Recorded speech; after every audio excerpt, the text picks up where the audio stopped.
తెలంగాణ రాష్ట్రం ఏర్పడిన తర్వాత ముఖ్యమంత్రిగా కేసీఆర్ 10 సంవత్సరాల పాటు కొనసాగారు. కానీ సీఎం హోదాలో కేసీఆర్ ఒక్కసారి కూడా పెట్టుబడుల కోసం విదేశాలకు వెళ్లలేదు.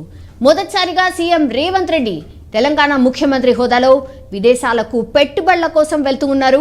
ఇప్పటి వరకు కేటీఆర్ మాత్రమే పెట్టుబడుల కోసం విదేశాలకు వెళ్లి వచ్చారు. అయితే మాజీ మంత్రి కేటీఆర్ అప్పట్లో మున్సిపల్ శాఖకి అండ్ ఐటీ శాఖలకు మంత్రిగా పనిచేశారు, మనందరికీ తెలిసిందే. అయితే కేటీఆర్ పెట్టుబడులు విదేశాలకు పర్యటన మంత్రి హోదాలో చేశారా లేదా ముఖ్యమంత్రి కుమారుడి హోదాలో వెళ్ళొచ్చారా అన్న విషయంపై అయితే అప్పట్లో చాలామంది చర్చించారు. అండ్ తాజాగా అయితే ఇప్పుడు సీఎం రేవంత్ రెడ్డి దావోస్ వేదికగా జరగనున్న ప్రపంచ ఆర్థిక సదస్సులో పాల్గొనబోతున్నారు. ఈ పర్యటనలో ముఖ్యమంత్రితో పాటు ఐటీ పరిశ్రమల శాఖ మంత్రి శ్రీధర్ బాబు, పలువురు ఉన్నతాధికారులు కూడా వెళ్లబోతున్నారు.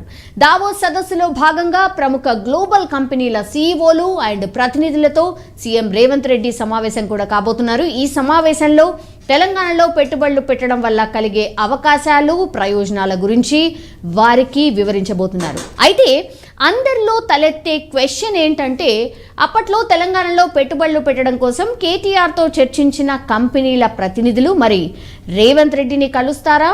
ఎన్ని కొత్త ఉద్యోగాలు తీసుకురాబోతున్నారు రేవంత్ రెడ్డి అని అందరూ ఎదురు చూస్తూ ఉన్నారు. మాట్లాడదాం, మనతో పాటు ఉన్నారు ఇన్పుట్ ఎడిటర్ సంజయ్. ఇప్పుడు ఫస్ట్ టైం ముఖ్యమంత్రి హోదాలో సీఎం రేవంత్ రెడ్డి పెట్టుబడుల కోసం విదేశాలకు వెళ్తున్నారు. ఇదే అందరూ చర్చించుకుంటున్నారు.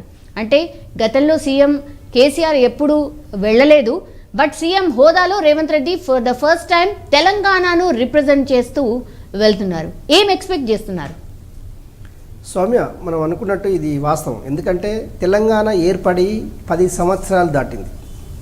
10 సంవత్సరాల కాలంలో బీఆర్ఎస్ అధికారంలో ఉన్నది. బీఆర్ఎస్ అధికారంలో ఉండి ముఖ్యమంత్రిగా కేసీఆర్ 10 సంవత్సరాలు తెలంగాణ రాష్ట్రానికి ముఖ్యమంత్రిగా ఉన్న విషయం మనందరికీ తెలిసిన విషయమే. కాకపోతే తెలంగాణ నుండి మొదటిసారిగా ప్రపంచ ఆర్థిక సదస్సుకు రేవంత్ రెడ్డి వెళ్ళడము కొంత అయితే ఆనందకరమని చెప్పుకోవచ్చు. ఒకటి, ఎందుకంటే ఏ ప్రపంచ ఆర్థిక సదస్సుకైనా కూడా ఆ రాష్ట్రాలకు సంబంధించినటువంటి ముఖ్యమంత్రులు వెళ్ళడము ఇది ఆనవాయితీ. ఇది ప్రతి సంవత్సరము జనవరి నెలల్లోనే ఈ ప్రపంచ ఆర్థిక సదస్సు జరుగుతుంది. ప్రపంచంలో ఉన్నటువంటి అంటే వివిధ ఐటీ కంపెనీలకు సంబంధించినటువంటి చాలామంది గ్లోబల్ ఇన్వెస్టర్స్ కూడా మొత్తం ఈ యొక్క ప్రపంచ ఆర్థిక సదస్సుకు హాజరయ్యేసేసి ఆ దేశాలలో, ఆ రాష్ట్రాల్లో ఆ యొక్క వాతావరణాన్ని బట్టేసేసి, ఆ యొక్క పాలనను బట్టేసేసి అక్కడ ఉన్నటువంటి కొంతమంది వ్యాపారవేత్తలు ఆ రాష్ట్రాలలో పెట్టుబడులు పెట్టడానికి సుముఖత వ్యక్తం చేస్తారు.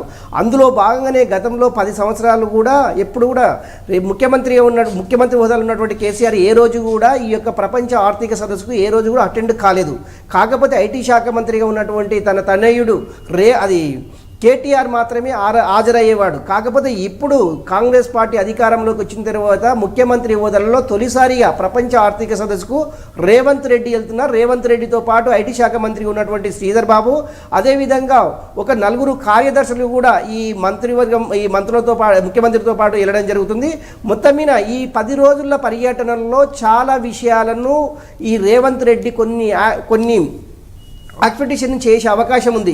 ఈరోజు సాయంత్రం 6 గంటలకు ఆయన నేరుగా ఢిల్లీ వెళ్ళారు. ఢిల్లీలో 2 రోజులు ఉండిన తర్వాత 2 రోజులు అక్కడ ఉండేసేసి సోనియా గాంధీతో పాటు కొంతమంది కాంగ్రెస్ పెద్దలను కలుసుకొని అక్కడ నుంచి ఆయన రాహుల్ గాంధీ పాదయాత్ర చేసే క్రమంలో రాహుల్ గాంధీతో పాటు సుమారు ఒక రోజు మొత్తం రాహుల్ గాంధీ తోటి ప్రచారం చేసే అవకాశం కూడా ఉంది.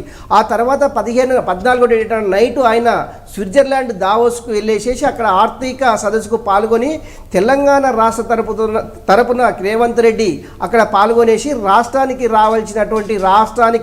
పెట్టుబడులు పెట్టవలసిందిగా చాలామంది ప్రముఖ ఆర్థిక వ్యాపారస్తులని కావచ్చు, అదేవిధంగా కార్పొరేట్ సంస్థలని కావచ్చు రేవంత్ రెడ్డి కోరే అవకాశం ఉంది. ఎందుకంటే రేవంత్ రెడ్డి ఇప్పటికే అంటే ఆయన ప్రతిపక్ష నేతగా ఉన్నప్పుడు కావచ్చు, ఆయన ఎంపీగా ఉన్నాడు. చాలా సందర్భాల్లో ఆయన అమెరికాలో ఆయన పర్యటించాడు, వివిధ దేశాల్లో కూడా పర్యటించారు.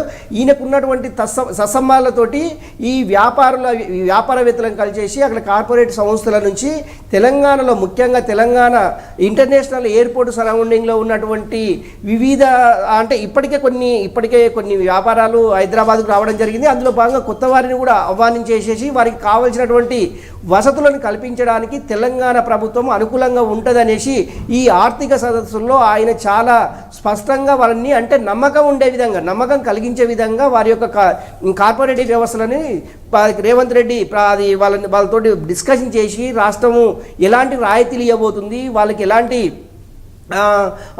ట్యాక్స్ అది అంటే మినహాయింపు చేయబోతుందని ఇవన్నిటినీ కులంకుశంగా చర్చించేసేసి ఎందుకంటే కొంత ఎంఓయూలు కుదుర్చుకునే అవకాశం కూడా లేకపోలేదు. ఎందుకంటే గతంలో కేటీఆర్తోనే అది ఐటీ కార్యదర్శిగా పనిచేసినటువంటి జయేష్ రంజన్కు దీనిపైన పూర్తి అవగాహన ఉంది. ఎందుకంటే 10 సంవత్సరాల కాదు ప్రతి సంవత్సరమైన జనవరి నెలలో పోవడము అంటే ఓన్లీ ప్రపంచ ఆర్థిక సదస్సుకే కాదు చాలా సదస్సులకు సంబంధించినటువంటి కేటీఆర్ వెంటనే 24/7 లాగా జయేష్ రంజన్ ఉండేవాడు. ఇప్పుడు ముఖ్యమంత్రి జయేష్ రంజన్ కూడా వెళ్తుండు కనుక వీటన్నిటిపైన ఇంకా కులంకుశ అంటే అప్పుడున్నటువంటి పారిశ్రామికవేత్తలు కావచ్చు, ఇప్పుడు కలవబోయేటటువంటి పారిశ్రామికవేత్తలకి కలవడము చాలా ఈజీ కనుకనే జయేష్ రంజన్ని అదే స్థానంలో ఉంచుకొని అదే హోదాలో ఉంచుకొని ఇప్పుడు ముఖ్యమంత్రితో పాటు తీసుకెళ్లడం జరుగుతుంది. ఇందులో భాగంగా ఏంటంటే వ్యాపారాలు పెట్టుబడులు పెట్టడానికి ఈజీ ఉంటుందనే ఉద్దేశంతో రేవంత్ రెడ్డి ఈ ప్రపంచ ఆర్థిక సదస్సుకు వెళ్తున్నారని చెప్పుకోవచ్చు. సౌమ్య.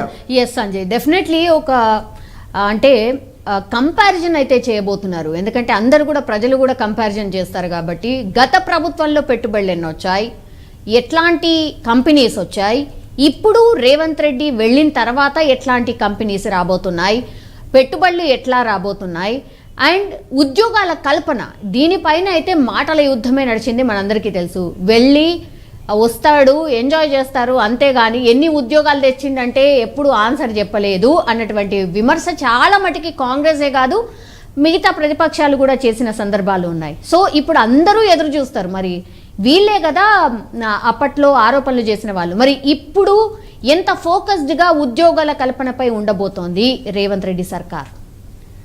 స్వామి, ఉద్యోగ అవకాశాల కల్పన అనేది అంత ఈజీ ప్రాసెస్ కాదు. ఎందుకంటే విదేశీయులు మన రాష్ట్రంలో పెట్టుబడులు పెట్టాలి, దాన్ని సక్సెస్ చేయాలి, దాని ప్రాసెస్ చాలా టైం బాండ్. అది ఒక 1 ఇయర్లోనో 2 ఇయర్స్లోనో 3 ఇయర్స్లోనే ప్రపోజల్ కాదు. ఎందుకంటే వాళ్ళకి ఇక్కడ ఈ రాష్ట్ర ప్రభుత్వము వాళ్ళు పెట్టుబడులు పెడితే ఈ రాష్ట్ర ప్రభుత్వం వాళ్ళకు ఎలాంటి వెసులుబాటు కల్పిస్తుంది, ట్యాక్స్ కానివ్వండి, వాళ్ళకు ల్యాండ్స్ కానివ్వండి, వాళ్ళకు అనుకూలమైనటువంటి ప్రభుత్వాలు ఉండాలి. ఎందుకంటే ప్రభుత్వాలు పదే చేంజ్ అయ్యే ప్రభుత్వాలు ఉండడం వల్ల ఏంటంటే ఇన్వెస్టర్స్ వీటిపైన ఆ రాష్ట్రాలపైనటువంటి నమ్మకం ఉండదు. గతంలో కూడా మనం చూస్తున్నటువంటి కర్ణాటకలో జరిగింది. కర్ణాటకకు సంబంధించినటువంటి అప్పుడు యడ్యూరప్ప కూడా ఈ యొక్క ప్రపంచ ఆర్థిక సదస్సుకు వెళ్ళేసేసి ఇప్పటి వరకు కూడా కర్ణాటక ఎలాంటి అప్పటి వరకు కూడా కర్ణాటకకు సంబంధించినటువంటి ఎలాంటి అంటే పెట్టుబడిదారులు పెట్టించలేని అది పరిస్థితి ఏర్పడదు. ఎందుకంటే ఆ వ్యక్తి పైన నమ్మకం ఉండాలి. ఫస్ట్ ముఖ్యమంత్రి హోదాలో ఉండేటటువంటి వ్యక్తులపైన ఫస్ట్ నమ్మకము ఏర్పడాలి. ఆ రాష్ట్ర యొక్క భౌగోళిక స్వరూపాలని వారికి నమ్మకం ఏర్పడాలి. వాటికి ఉన్నటువంటి వనరులు అంటే ట్రాన్స్పోర్ట్ సిస్టమ్ కావచ్చు, లేకుంటే మౌలిక సదుపాయాలు కావచ్చు, వీటన్నిటినీ దృష్టిలో ఉంచుకొని అంటే విదేశీయులు రాష్ట్రంలో పెట్టుబడులు పెట్టడానికి సుముఖత వ్యక్తం చేస్తారు. ఇవన్నీ కుదిరిన తర్వాత అప్పుడు ఎంఓ కుదుర్చుకుంటారు తప్ప ఏదో ఆగమేఘాల మీద వచ్చేసి హైదరాబాద్లో తెలంగాణలో పెట్టుబడులు పెడతాము అనేది ఇది అసాధ్యం కాని పని. ఎందుకంటే గతంలో ఉన్నటువంటి ఐటీ శాఖ మంత్రి ఉన్నటువంటి కేటీఆర్ కూడా ఎన్నో సందర్భాల్లో విదేశాల పర్యటన చేసేసి విదేశీయులతోటి సత్సంబంధాలు కొనసాగించుకొని కొన్ని కంపెనీలను రాబట్టారు తప్ప పూర్తి స్థాయిలో తెలంగాణకు అంటే పెట్టుబడులు భారీ సంఖ్యలో వచ్చినాయంటే కూడా ఏం లేదు. ఎందుకంటే వాళ్ళకు ఉన్నటువంటి భౌగోళిక స్వరూపానికి సంబంధించినటువంటి ట్రాన్స్పోర్ట్ సిస్టము, ముఖ్యంగా వాళ్ళకు వసతులు అంటే ట్రాన్స్పోర్ట్కి సంబంధించినటువంటి అవకాశాలు చాలా మెరుగ్గా ఉండాలి. ఎందుకంటే మనకు సీ పోర్ట్ అనేది చాలా దూరం. ఎందుకంటే ఎటు చూసినా కూడా 500-600 కిలోమీటర్లకు తక్కువ లేదు.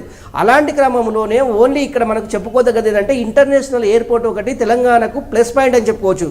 దానివల్ల కూడా కొంత అంటే ట్రాన్స్పోర్ట్ సిస్టమ్ బాగుంటుంది కనుకనే విదేశీ పెట్టుబడులు రావడానికి అవకాశం ఉంటుంది. వీటన్నిటినీ అంటే రాష్ట్రానికి సంబంధించినటువంటి విషయాలన్నిటిని కులంకుశగా అక్కడ పెట్టుబడులు పెడతామనే ఎవరైతే ఇంట్రెస్ట్ చూపుతారో వాళ్ళన్నిటికీ మన తెలంగాణకు సంబంధించిన అంశాలన్నింటినీ వాళ్ళతో చర్చిస్తే వాళ్ళు మనకు పెట్టాలని ఒకవేళ నమ్మకం కలగాలి తప్ప వాళ్ళు ఏదో మనం వెళ్ళంగానే చెప్పడము వాళ్ళ మెమౌంట్ ఇవ్వడము వాళ్ళు డిస్కషన్ చేయడము పెడతారనే ప్రపోజల్ అయితే కనుచూపు మేరలో లేదని చెప్పుకోవచ్చు. ఎందుకంటే ఇప్పుడు ఆర్థిక వ్యవస్థ ప్రపంచ దేశాలు ఆర్థిక వ్యవస్థలో కొట్టుమిట్టాడుతున్న పరిస్థితి. ఎప్పుడైతే కరోనా స్టార్ట్ అయిందో అప్పటి నుంచి ఇప్పటి వరకు కూడా ప్రపంచ ఆర్థిక వ్యవస్థ గందరగోళంగా ఉంది.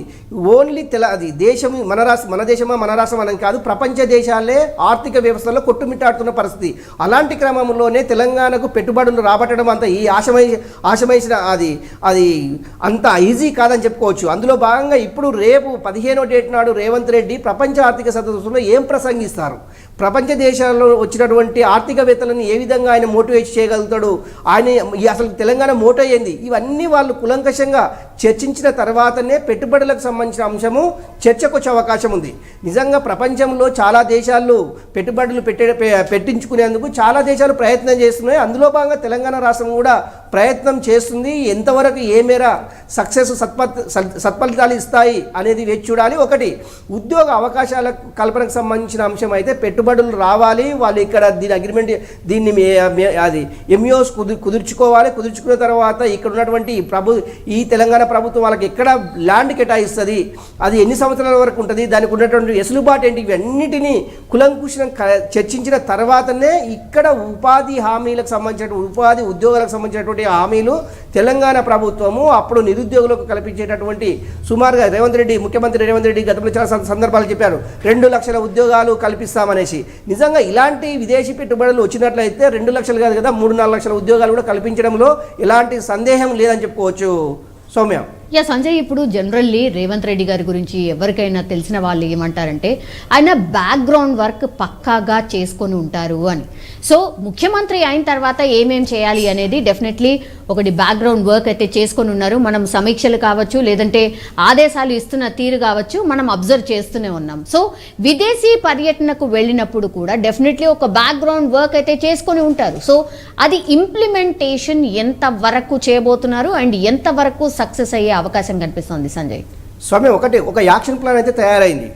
ఏంటి అంటే ప్రపంచ ఆర్థిక సదస్సుల్లో ఎవరెవరిని కలవాలి ఫస్ట్ అంటే ముఖ్యంగా హైదరాబాద్లో ఇన్వెస్ట్ చేయాలని ఇంట్రెస్ట్ ఎలాంటి కంపెనీలకు ఉంది, ఎలాంటి ఇన్వెస్టర్స్కి ఉంది అనేసి ఫస్ట్ వీళ్ళు ఐడెంటిఫికేషన్ చేసిన తర్వాత ఎవరైతే ఇంట్రెస్ట్ చూపిస్తారో ముందుగా వాళ్ళని కలిసి వాళ్ళతోటి డిస్కషన్ చేసి, ఎందుకంటే మనకు చాలా కొంత ఎక్స్పీరియన్స్ అంటే గతంలో చాలా ఈ 10 సంవత్సరాల కాలంలో చాలా సందర్భాల్లో విదేశీ పర్యటనలో ఉన్నటువంటి ఐఏఎస్ అధికారి జయేష్ రంజన్కు దీనిపైన పూర్తి గ్రిప్ ఉంది. అందులో భాగంగానే రేపు ముఖ్యమంత్రి వెళ్ళేటటువంటి వ్యక్తుల్లో జయేష్ రంజన్ కూడా ఒక పర్సన్ కనుక రేపు పెట్టుబడిదారులతో మాట్లాడడానికి కానీ వాళ్ళతో డిస్కషన్ చేసే విషయం ఏదైనా ఉంది అంటే ఈ కొద్దిగా ఈజీ అయ్యే అవకాశం ఉంది. ఇంకొకటి ఏంటంటే రేవంత్ రెడ్డికి ఇప్పటికీ విదేశాల్లో చాలా సందర్భాల్లో ఆయన చాలా ప్రోగ్రాంలలో పార్టిసిపేట్ చేయడం జరిగింది. ఆయన ప్రతిపక్ష నేత ఉన్నటువంటి చాలా కంట్రీలలో పార్టిసిపేట్ చేయడం జరిగింది. ఈయనకు చాలా అంటే ఇన్వెస్టర్లతో పెట్టుబడిదారీ వ్యవస్థలతోటి రేవంత్ రెడ్డికి ఉన్నటువంటి పరిచయాలు చాలా అమోఘం అని చెప్పుకోవచ్చు. అందులో భాగంగానే విదేశీ పెట్టుబడులు తెలంగాణకు రాబట్టుకోవడానికి రేవంత్ రెడ్డి కృషి ఫలిస్తుందనేసి మనం అనుకోవచ్చు. ఎందుకంటే రేవంత్ రెడ్డికి ఉన్నటువంటి యాక్సెస్ అలాంటిది. ఎందుకంటే అమెరికా, ఆస్ట్రేలియా, స్విట్జర్లాండ్, బ్రిటన్ ఇలాంటి అంటే పెద్ద పెద్ద దేశాలకు సంబంధించినటువంటి పారిశ్రామికవేత్తలు కావచ్చు, అదేవిధంగా కార్పొరేట్ సంస్థలకు సంబంధించినటువంటి సీఓలు కావచ్చు, ఎవరేమైనా ఇవి రేవంత్ రెడ్డికి చాలా దగ్గర సంబంధాలు ఉంటాయి అనేసి చాలా సందర్భాల్లో మనం చెప్పుకున్నటువంటి అంశం.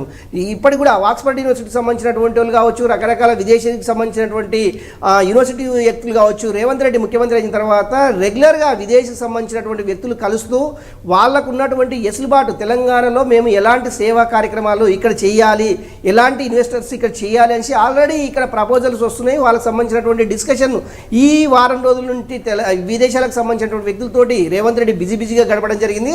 అందులో భాగంగానే ఈరోజు ఆయన ఢిల్లీ బయలుదేరి వెళ్ళాడు. రేపు 14వ డేట్ నాడు నైటు దావోస్కు బయలుదేరి వెళ్తారు. ఆ 3 రోజుల పాటు దావోస్ అంటే ప్రపంచ ఆర్థిక సదస్సులో పాల్గొని మళ్ళీ 3 రోజులు లండన్ వెళ్ళేసి మొత్తం 10 రోజుల పర్యటన ముగించుకొని ఆయన 18వ డేట్ నాడు లేకుంటే 19వ డేట్ నాడు సాయంత్రం హైదరాబాద్కు వచ్చే అవకాశం అయితే కనిపిస్తుంది.